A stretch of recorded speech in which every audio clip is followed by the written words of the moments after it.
Fala pessoal, mais uma vez aqui, Exaú Pimenta, para falar de futebol com o nosso canal Bom Senso. E vamos falar aí sobre quem deverá ser o novo treinador da seleção brasileira. A princípio, nós temos aí algumas opções, né, que não são unanimidade, como se tem dito muito nos noticiários de esportivos. Entre eles, há a grande preferência dos jornalistas de imprensa aí, esportiva, de ser um treinador estrangeiro, né? Aí Guardiola a gente já sabe que é praticamente nula a chance dele vir, porque ele renovou com o City e seria um valor astronômico para contratá-lo, né? Outros nomes aí meio que fora do radar, assim, bem loucos mesmo, seria o Klopp do Liverpool, cogitou-se também o Ancelotti. Acho que são nomes um pouco exagerados, né? Outros que podem ser uma boa opção, olhando por esse lado dos jornalistas aí, que, diga-se de passagem, eu vou já dar minha opinião, que eu não concordo, né? De ser um estrangeiro. Aliás, concordo, mas como última opção, né? Primeiro seria aí o Abel Ferreira, né? Eu acho que colocaria ele como uma primeira opção. E como uma segunda opção, o Jorge Jesus, de estrangeiros. Como última opção, na verdade, o Jorge Jesus. Mas a preferência mesmo, na minha opinião, deveria ser ainda um treinador brasileiro. E vou listar aqui o que eu dos que eu considero assim um pouco piores não, como posso dizer, que não seriam um, uma primeira opção, né? E aí eu vou chegar até o patamar lá em cima, o que eu acho que deveria, que seria o melhor. Como começando aí a nossa lista, eu acho que o Dorival, né? O Dorival, um treinador já experiente, ganhou alguns títulos aqui no Brasil, como Copa do Brasil, né? Agora Libertadores, que já é um, um título de peso, né? Mas fora isso, assim, não teve muita continuidade no trabalho dele, embora ele tenha feito pequenos bons trabalhos, como no Santos, aliás, um grande trabalho no Santos, um grande trabalho no Flamengo e os outros pequenos, pequenos mesmo, assim, trabalhos bons, né, de pouca duração. Outra opção, Rogério Ceni, que já é um nome que me agrada, né, um pouco mais. O Rogério Ceni eu coloco ele como uma terceira opção, né? O Dorival como quarta, o Rogério como terceira opção. Por quê? Ele tem. O Rogério já tem um título brasileiro, isso é importante, né?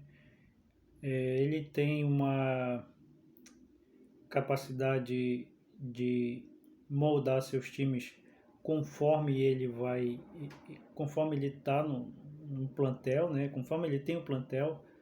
Por exemplo, com o Flamengo o time jogava de um jeito, lá no Fortaleza o Fortaleza jogava de outro jeito, né? No São Paulo joga de outro jeito, né? E é um treinador que estuda muito e é muito promissor também, né? Vamos falar a verdade. Acho que daqui com o tempo será o nosso principal treinador. Mas ele tem um problema que ele é jovem ainda, né?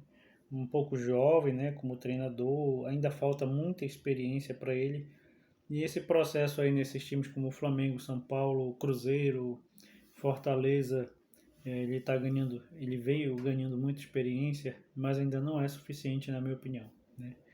Aliás, corrigindo aqui a minha lista, Dorival quinto, porque lembrei de mais um nome agora. Quinto colocado, Rogério quarto, né? O terceiro já é um cara um pouco mais experiente, né?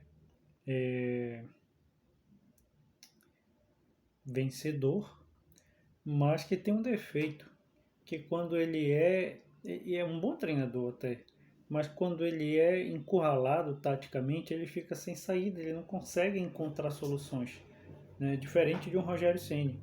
Se o Rogério Ceni ele é encurralado, ele consegue estudar e encontrar uma solução. O Dorival também tem esse problema, né? E esse que eu vou falar agora é um dos nomes que, digamos assim, estaria na vez, junto com o próximo que eu vou falar, né? Que seria o Renato Gaúcho. O Renato Gaúcho é um cara experiente, já ganhou Libertadores, né? Ganhou já 2 Copas do Brasil, né? Tem colocado seus times, quando tem armado seus times de uma forma bem interessante, né? Com umas movimentações bem interessantes mesmo. Mas ele tem esse defeito, né? Mas seria, até um tempo atrás, ele era a bola da vez, né? Para ser treinador da seleção. E ele também tem um outro lado positivo dele, que ele consegue moldar o time conforme o adversário, conforme a necessidade, né? Por alguns momentos ele pecou nisso, nesse ponto dele no Grêmio. Ele pecou muito nesse ponto, né? Quando precisou moldar o time, ele não conseguiu, né? Mas ele tem essa característica que eu acho muito importante para uma seleção brasileira, coisa que o Tite tinha e de repente parece que desapareceu, né? Algumas características importantes no pensamento, na filosofia do Tite de futebol, né? O, o nosso segundo nome era o Cuca. É o Cuca. O Cuca, para mim, hoje seria a bola da vez, né? Pelo que tem ganhado, né? Ganhou uma Libertadores, ganhou o Brasileirão, e são dois campeonatos de peso, né? Conseguiu chegar em outro campeonato de peso também nas semifinais ali, se eu não me engano, Libertadores ano passado ou Copa do Brasil, algo assim. Aliás, ano passado não, esse ano. Ano passado ele ganhou quase tudo, né? Mas o Cuca ele tem alguns problemas aí pessoais. De vez em quando ele sai do clube do nada, assim, resolve sair. Mas acho que ele seria a bola da vez. Se tivesse junto com ele uma pessoa firme ali também, né, de muita personalidade, que desse esse apoio para ele. Para mim, o Cuca é um cara versátil, né, um treinador versátil que pode, em alguns momentos que precisar, a seleção precisar dele, ele encontrar soluções para os problemas táticos e tal, né. Um cara que tem muitas jogadas ensaiadas e tudo mais, que joga ofensivo, né? Para mim seria um bom nome, mas me parece que o Cuca não aceitaria, né? Não aceitaria por conta de alguns problemas pessoais, tem algumas histórias do passado que parece que o atormentam, né? Enfim. E aí acaba sobrando a primeira opção, que na minha opinião seria o Diniz, né?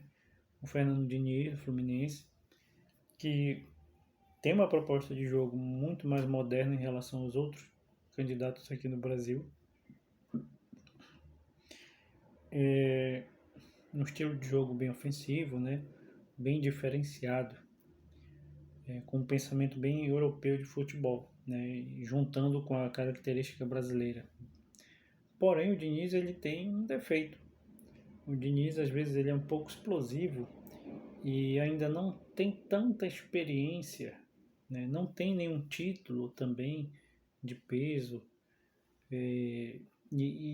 A experiência que eu falo é no sentido de, às vezes ele perde a cabeça, né? No São Paulo aconteceu muito isso, algumas vezes ele perdeu a cabeça.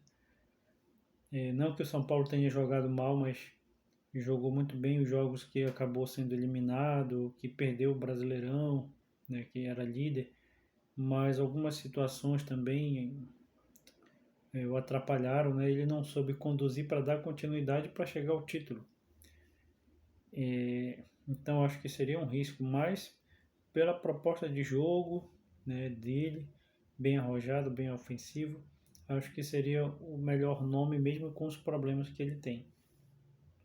De repente, agora, se faz-se uma união aí, Cuca e Renato Gaúcho, acho que, acho que esse novo ciclo deveria ter um complemento de dois bons nomes aí, como Cuca e Renato Gaúcho, para a seleção brasileira.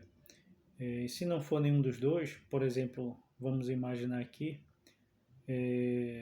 sei lá, um Cuca e Diniz, Renato Gaúcho e Diniz, Renato Gaúcho e Dorival, algo assim, né? Até mesmo o Mano, de repente, Mano Menezes, que é um nome que eu não falei, né, que eu não acho nenhuma boa opção, Mano, né, mas de repente unindo aí o Mano Menezes, que já esteve lá na seleção, junto com um Fernando Diniz, aí você tem duas características diferentes, né? Um cara que pensa futebol ofensivo e o outro que pensa futebol um pouco mais reativo, né? Então acho que seria dessa forma, né? Mas como treinador mesmo humano, nem pensar, pelo amor de Deus, né? Então são essas as opções que nós temos. E aí, acabando essas opções de brasileiros, se nenhum aceitasse, né?